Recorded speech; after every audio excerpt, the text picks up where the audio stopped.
Smash like. The blinking eye, right? Okay. So the blinking eye, I mean, that's how we still know it's He's a Dave.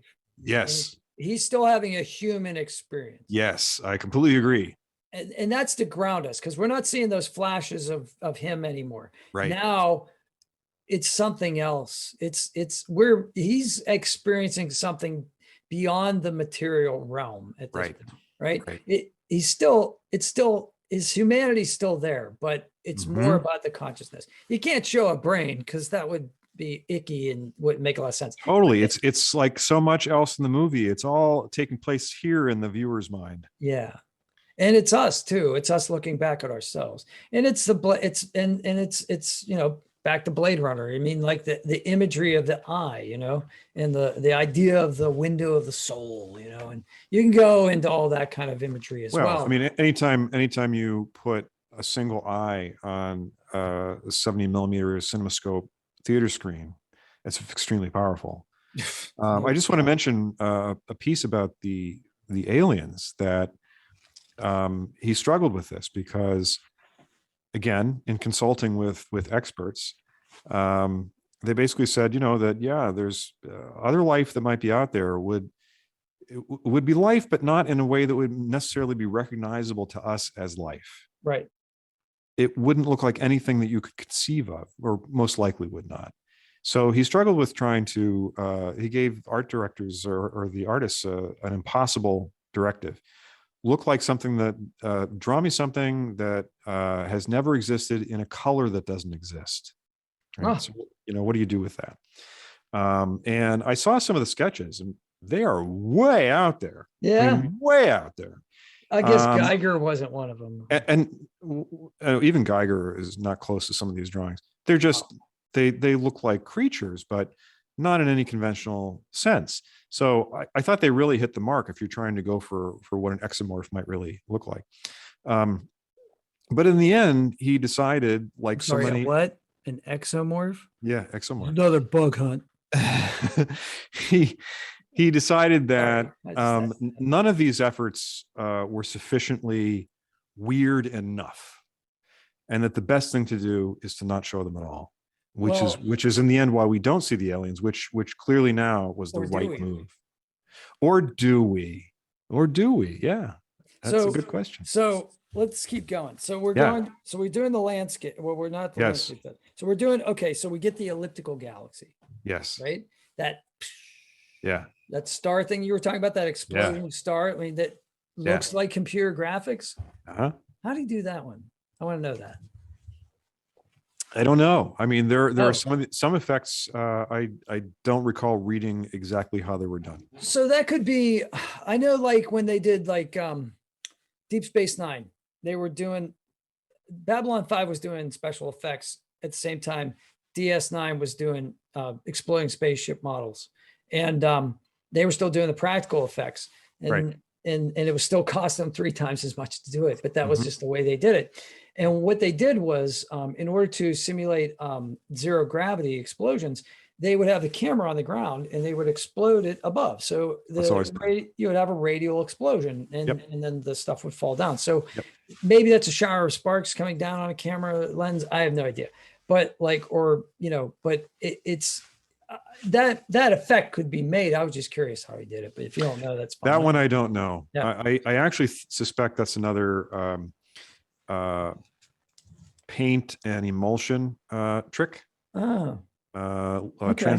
Transparent liquids, colored, that are Because that's lit, just black and white at that point, I think. that are lit. Yeah. So some of those other ones though are colored fluids that are lit by super high intensity lamps.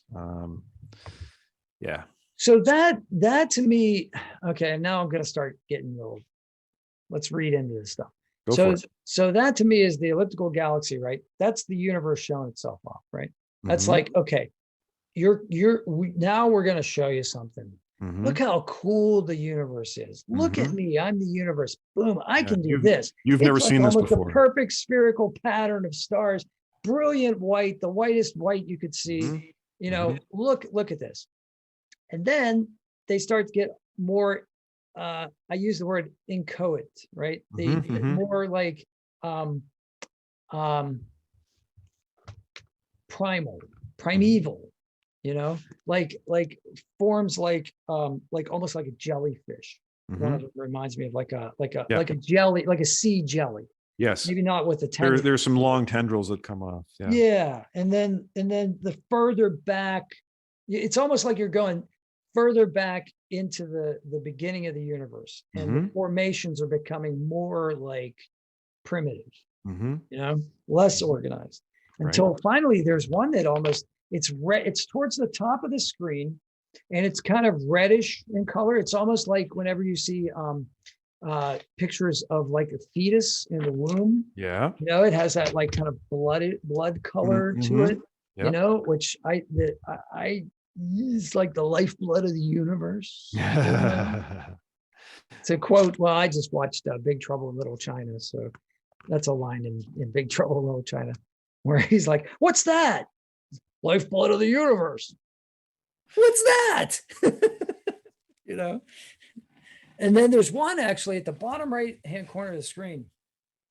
It almost looks like a spermatozoa. It's like a. Did you get that? It was like it's like a white blob, and it's a very short tail. But it was almost, to me, it was almost. I got that. You got the sense of birth, right? I got that. Yep. Okay, good. Well, I'm glad I'm not the only one. All right, so all right, cool. And then I see other ones that are shaped like mouths and eyes. Yeah. But then we get to the aliens. Yep. Well, we go over some landscapes, which suggest that he's reaching his destination. So to me, right before the landscapes, there's the 7 diamonds, right? Yes. Yeah, so that's kind of one of the most mysterious parts of the whole thing for me. Those are the aliens to me.